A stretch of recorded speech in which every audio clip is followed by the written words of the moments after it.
ஏனப்பா, என்ன காரியம் செய்கிறாய்? இங்கே வா. சாமி, ஏனப்பா, என் காலடி மண்ணை எடுத்து உன் உடலில் தடவிக்கொள்கிறாயே, இது பெரும் தவறல்லவா? சாமி, இதுல தவறு எதுவும் இருக்கிறதா எனக்கு தெரியல சாமி. நான் ஒரு சாதாரண ஏழை சம்சாரி. நான் கல்வியில சிறந்தவனும் இல்ல, குளத்துல மிகுந்தவனும் இல்ல, செல்வத்துல மிஞ்சினவனும் இல்ல. ஆனா பெருமாளோட பாதத்துல மோட்சம் அடையணுங்கிற ஆசை மட்டும் பெருசா உடையவன் சாமி. உன் ஆசை உயர்ந்ததுதான்.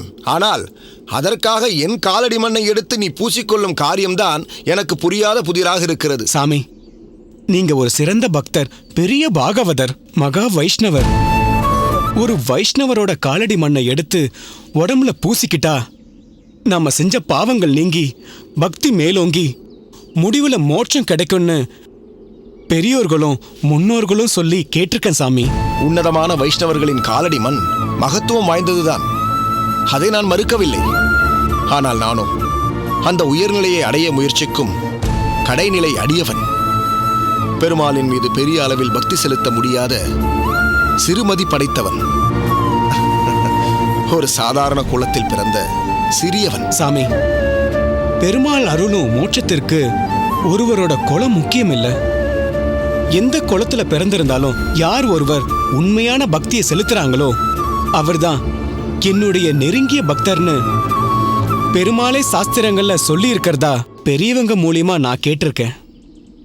அந்த வகையில பார்த்தா என் கண்ணுக்கு நீங்க தான் சிறந்த வைஷ்ணவரா தெரியுறீங்க. எல்லாத்துக்கும் மேல பெருமாளுக்காகவே வாழ்க்கையை வாழ்ந்துகிட்டு இருக்கீங்க. உங்களை மாதிரி இருக்கிறவங்களோட காலடி மண்ணு தான் என் பாவங்களை கலைச்சு என்னை கரை சேர்க்க முடியும். அந்த நம்பிக்கை எனக்கு இருக்கு. இருந்தாலும் உங்க மூலியமா எனக்கு ஒரு உதவி ஆகணுமே சுவாமி. உதவியா? என் மூலமா? அப்படி என்ன உதவி உனக்கு தேவைப்படுகிறது? சாமி, மக்களுக்காக நீங்க வரதராஜ பெருமாளிடம் முறையிட்டு அவங்களோட பிரச்சனைய தீர்த்து வச்சிருக்கிறதா நான் கேள்விப்பட்டிருக்கேன் சாமி.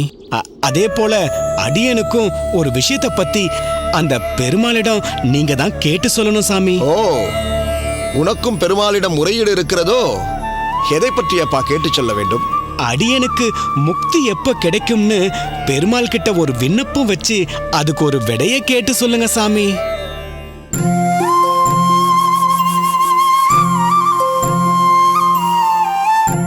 அதான் சாமி என்னோட விண்ணப்பம். அப்பா, உயர்வான விஷயத்தில் உனக்கு ஏற்பட்டுள்ள விருப்பம் மிகவும் ஆச்சரியமானதுதான். இருப்பினும் அந்த இலக்கை அடைய முடியாமல் நீ செய்த செயலால் தடை ஏற்படுத்தி கொண்டாயோ என்று எனக்கு தோன்றுகிறது.